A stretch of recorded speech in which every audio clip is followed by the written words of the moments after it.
Good afternoon, everybody. I'm Assistant Sheriff Andrew Walsh, and I'm here to brief you on the additional details as we know them today about the officer-involved shooting that occurred on Thursday, August 11th, 2022. This is officer-involved shooting number 7 for this year, and it's the third non-fatal officer-involved shooting we've had so far in 2022. At the same time last year, we had 5 officer-involved shootings, and 3 of those being non-fatal. This event was initiated as a follow-up investigation on August 11th at 5:01 p.m. And before I get into the details of the officer-involved shooting, I wanted to give you some backdrop to the history of the follow-up investigation. On May 20th of this year, officers responded to a violent carjacking that occurred in the area of North Los Feliz Street and Stewart Avenue. During this robbery, a white male adult stole a vehicle at gunpoint from a 73-year-old female victim. Officers then identified the suspect, and on the day of the officer-involved shooting, they were conducting covert surveillance at his last known address. And there were 2 separate locations where officers discharged their weapon during this officer-involved shooting. The first officer-involved shooting occurred in the area of 5th Street and Craig Road, which is located in North Las Vegas. The second officer-involved shooting location occurred at the 4800 block of West Desert Inn Road in Las Vegas, which is in the Spring Valley Area Command. And you can see both of these areas depicted on the screen in the maps to my left. There were 5 officers that were involved in this officer-involved shooting. The first officer is Officer Brendan Burbrink. He is 36 years old and has been with the LVMPD since 2015.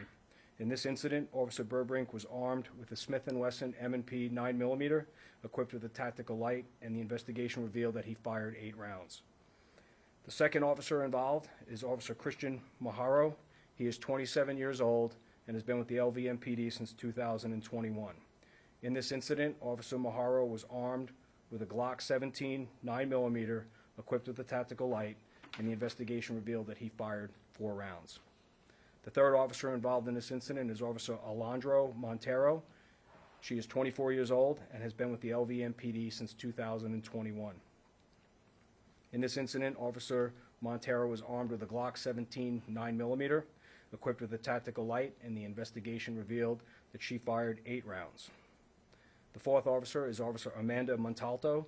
She is 31 years old and has been with the LVMPD since 2017. In this incident, Officer Montalto was armed with a Glock 19 9mm, equipped with a tactical light, and the investigation revealed that she fired 11 rounds during this incident. And the fifth officer involved in this incident is Officer Mark Sayas. Officer Sayas is 35 years old and has been with the LVMPD since 2019. This investigation revealed that Officer Sayas fired 6 rounds during this incident. And all the officers I just named are assigned to the Community Policing Division, and they all work at the Northeast Area Command. In this incident, the suspect was identified as Justin Lee Venegas. Justin is a 40-year-old white male adult. He's approximately 5'5" and weighs about 170 pounds, and he's pictured on the screen to my left. And the investigation revealed that during this incident, Venegas was armed with a Smith & Wesson M&P 9mm pistol, and he also used a stolen white Chevy Avalanche as a weapon when he intentionally rammed one of our canine vehicles. And the investigation revealed that during this incident, the suspect Venegas fired a total of 4 rounds. Now, Venegas faces several charges stemming from the officer-involved shooting. I'll read those off to you now. Venegas has been charged with 3 counts of attempted murder with a deadly weapon on a protected person, 1 count of battery with a deadly weapon on a protected person, 1 count of attempted murder with a deadly weapon, 1 count of attempted robbery, 1 count of discharging a firearm at a moving vehicle, 1 count of robbery with deadly weapon, and 1 count of felony evading. Now, stemming back to the May incident, Venegas has been charged with robbery with a deadly weapon with a victim over 60, 2 counts of assault with a deadly weapon with a victim over 60, 2 counts of assault with a deadly weapon, and grand larceny auto. Now, I'll give you the details for the officer-involved shooting. On August 11th, 2022, plainclothes officers were conducting a follow-up investigation at Justin Venegas' last known address in the northeast part of the valley. Officers saw Venegas enter a vehicle and drive out of the area. The air unit was requested to assist in following Venegas as he left the area and drove away. While following Venegas, The air unit saw him get out of his vehicle and point a firearm at the driver of a white Chevy Avalanche in the area of North Pecos Road and Cheyenne Avenue. And then Venegas, while the air unit was watching, proceeded to carjack that vehicle and drive away in the Chevy Avalanche. After the violent robbery at approximately 7:13 p.m., patrol officers tried to pull Venegas over. The vehicle pursuit was initiated, and Venegas failed to stop for the marked patrol officers.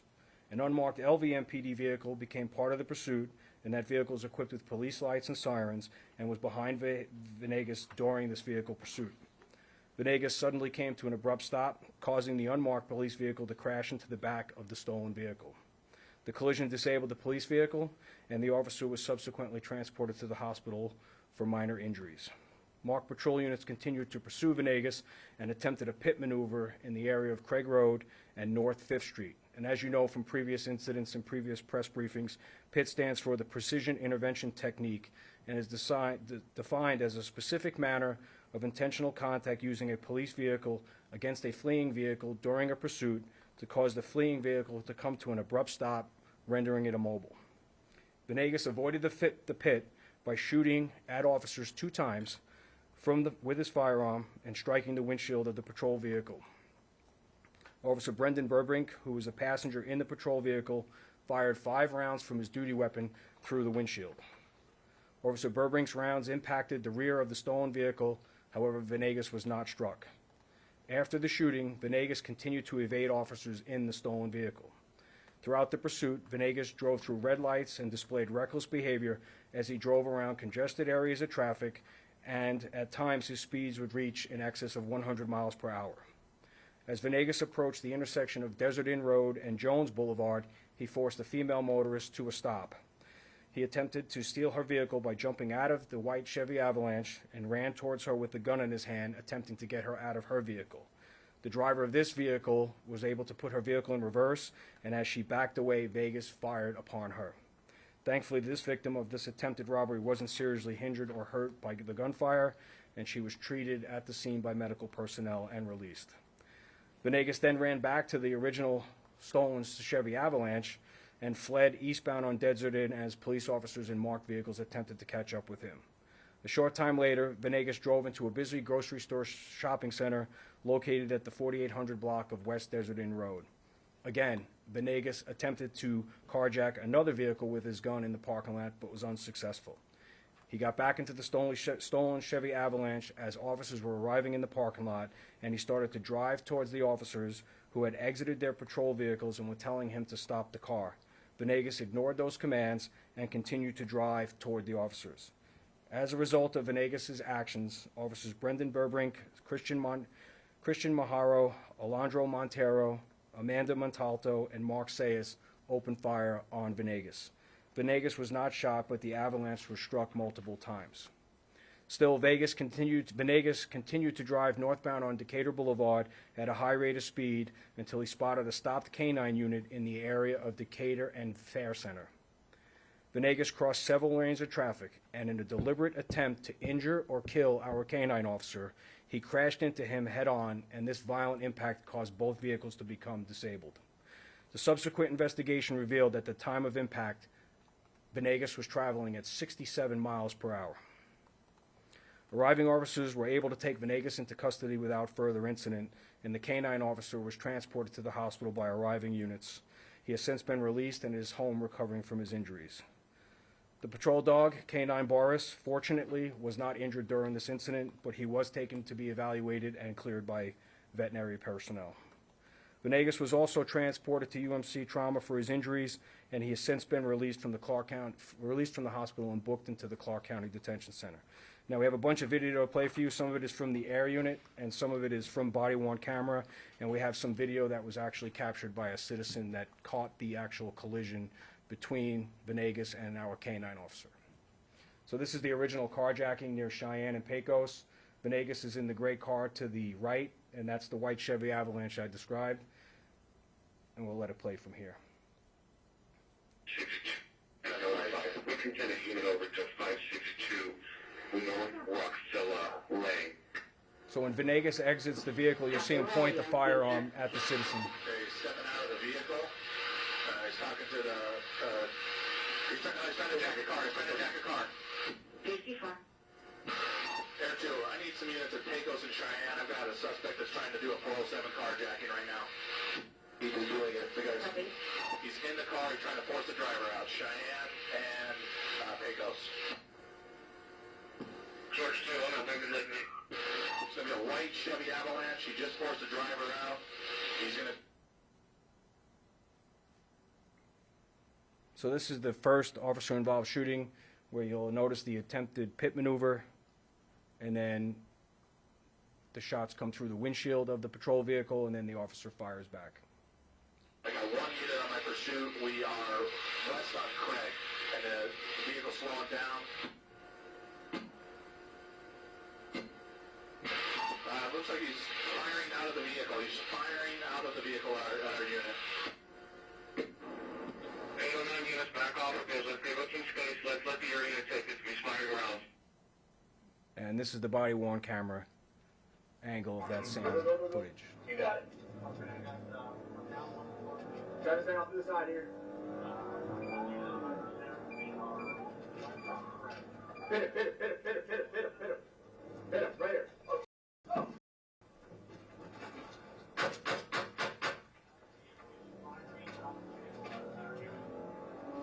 You all right? You okay?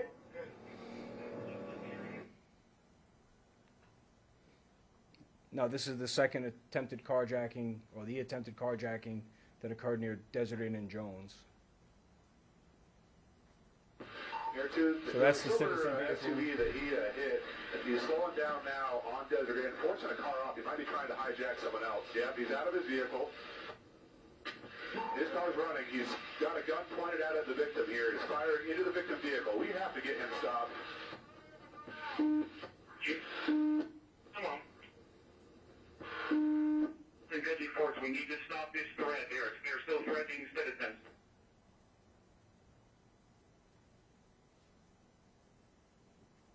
And this is as he pulls into the Smith's parking lot. All right, looks like he's going into the Smith's parking lot, possibly to carjack somebody else. He's forcing somebody into the parking lot and is into the Smith's parking lot. All right, stop for another vehicle. He's going to work his way around that vehicle and is continuing through the Smith's parking lot. Everyone get inside the store. If somebody has the opportunity to use their vehicle, use your vehicle, take them out if we have to. Units, he's parking now in the, you see where the camper trailer is in the parking lot?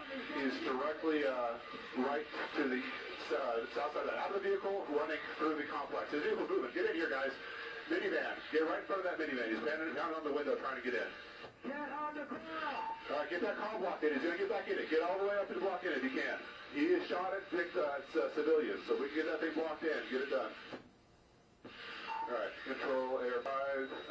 Officers are, we have shots fired again. Shots fired at the vehicle. Watch out for your crossfire, guys. Watch out for your crossfire. Got active traffic there just west of you. No more fires.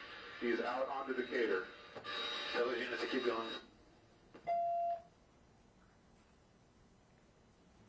And this is body-worn camera from the shopping center parking lot. You see where the camper trailer is in the parking lot?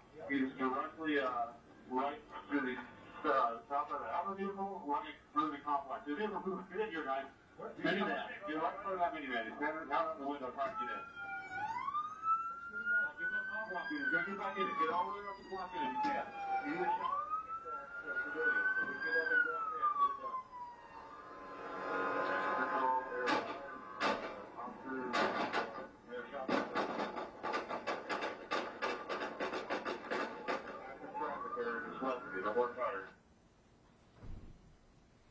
And this is the vehicle, the video of the K-9 collision. The first video will be from the air unit.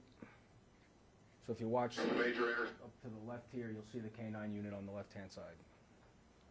Major intersection. We've got very light traffic between here and Charleston. Takes up by the freeway. Field description again, please.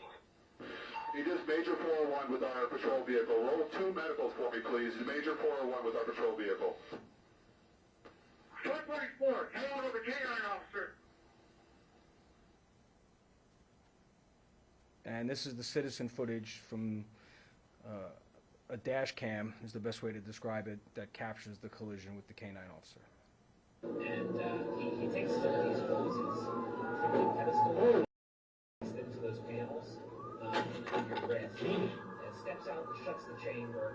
You see him turn a dial, and then all of a sudden, this chamber is like sprayed by all of these different nozzles all around the chamber, and that's you.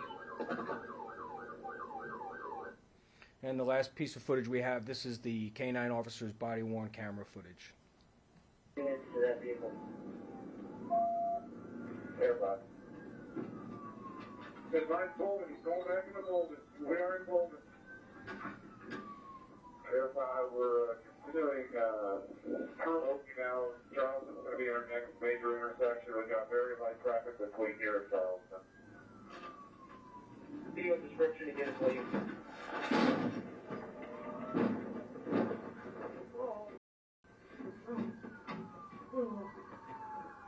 Forrest, you okay? Forrest! And that concludes this briefing. Any questions? Yes, sir. I guess my initial impression here, you've got officers who are continuing to pursue the suspect, bullet holes in their windshield. Of course, the K-9 officer goes the opposite lane of traffic, eventually ends this pursuit. I guess just comment on the bravery involved in here. Well, I think the videos are a great way for you all to see what our officers do every day and the kind of things that they're confronted with on a daily basis. There's this type of evil that exists out there, and you know, bravery is one way to put it. You know, it's you know, they suit up every day and go out there, and this is what they deal with. There's no other way to put it. Good, Denise. It looks like a couple of the cars had two people. So were a few of these trainings? Yeah. And if so, you know, did they do exactly what they were trained to do? Yeah, we had two officers that were in field training that were driving the vehicles in this incident. You could see from, you know, some of the footage that, you know, they're taking direction from their field training officers on what to do. But this does speak to the training that they go through in the police academy and taking stuff that they learn in a very static environment and apply it to this dynamic world that's out there when they get out into field training. And as far as the pursuit goes, I know a lot of times you just choose not to pursue.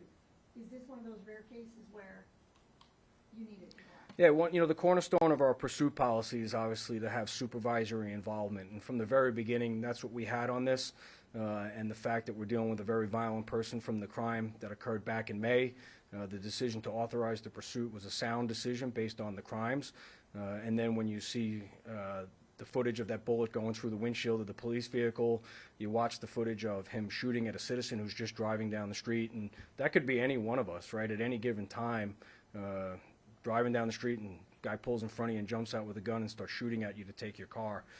So, yeah, it's one of those rare occasions where you will see a pursuit that goes as long and as far as this one did, but definitely appropriate under the circumstances in our mission to protect the community. Yes, sir. I mean, a little bit the dynamic of communication plays in this, because I found it very interesting from the air unit saying back off, shots have been fired at an officer. Tell me how communication plays in. It's a great thing to have, you know, the air unit that we have, and in this incident, the pilots and the operators there in that ship did a great job of, you know, being in charge of the radio and communicating information to officers and articulating what they see to help officers on the ground make decisions. So, you know, we're really advanced when it comes to the technology that the air unit has. So that is key in this instance. And, you know, he was driving at such high rates of speeds that, you know, without the air unit, we clearly would have lost him, and this violent felon would have still been out in the community. So, but the air unit being able to control the radio and give that direction to officers and keep them updated is key. Definitely to our ability to stay with him on this event. Yes, sir. How long had this guy been under surveillance?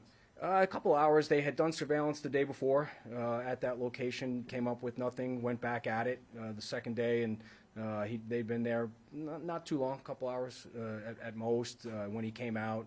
You know, we'll look at everything from what went into the surveillance and the planning for all of that in part of our critical incident review process. But, you know, at 72 hours into it, it looks like the people that planned that operation and did everything appropriately within our policy to get him into custody.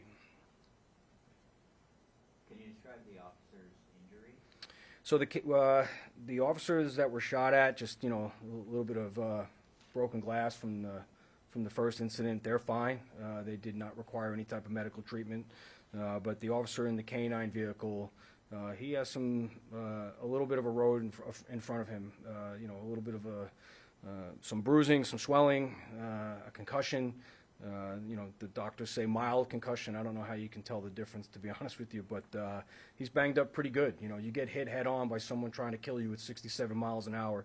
We're very fortunate that we're not burying that officer or the officers that were shot at, and we're not, you know, and the citizen, you know, she has an injury to her arm that, you know, it could be a graze wound, it could be from the glass, it could be a variety of things. So, but I appreciate you asking about our officer, because when you watch the violence that's associated with that collision and you see that video, especially from the ground level, we're lucky. You know, this community was very lucky in this incident. I found it striking when he said, "Boris, are you okay?" He was calling out for the dog. Yeah, the relationship between a canine operator and a handler and his dog, you know, that's been well documented in this community over the years. That is a very special relationship, and you know, hopefully our officer recovers very quickly and can be reunited with his dog soon. The shots that were fired in the parking lot area, I mean, were there any stray bullets that went around? No, we're having we know the number of rounds. I just don't know off the top of my head that struck the Avalanche, and you could see from the damage to the front of the Chevy Avalanche that it's going to take some time for us to really get that apart and find all the other rounds that were fired. But no, we're you know, no stray rounds to any of the buildings or anything that was surrounding the area during this incident. So, all right, thank you all very much.